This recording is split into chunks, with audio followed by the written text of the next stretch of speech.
নিপুণ fest 2025 উদযাপিত হয়েছে কুমারঘাটে এবং তারই নিরিখে আজ একটি বর্ণাঢ্য র্যালির আয়োজন করা হয়। মূলত নিপুণ ত্রিপুরার এই বছর তৃতীয় প্রতিষ্ঠা বার্ষিকী উদযাপিত হয়েছে কুমারঘাট শহরে। এদিন সকাল থেকে শহরের প্রধান প্রধান রাস্তায় বর্ণাঢ্য র্যালি সংঘটিত হয় বিদ্যালয় পরিদর্শক কার্যালয়ের উদ্যোগে। এই র্যালিতে অংশগ্রহণ করেছে বিভিন্ন বিদ্যালয়ের শিক্ষক শিক্ষিকা এবং ছাত্রছাত্রীরা। হাতে ব্যানার এবং ফেস্টুন নিয়ে তারা এগিয়ে যান শিক্ষা সচেতনতার বার্তা নিয়ে। বিস্তারিত কি রয়েছে শুনুন।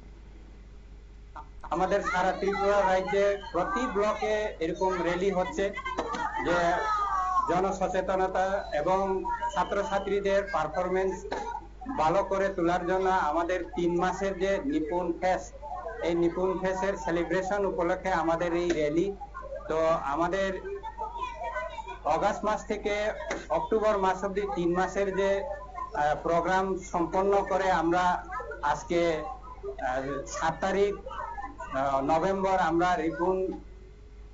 আপনারা শুনলেন এবং এই র্যালি শেষে অনুষ্ঠিত হয়েছে সংক্ষিপ্ত আলোচনা সভা। উপস্থিত বক্তারা নিপুণ ত্রিপুরা প্রকল্পের সাফল্য ও শিক্ষার মান উন্নয়নে এর ভূমিকায় আলোকপাত করেছেন।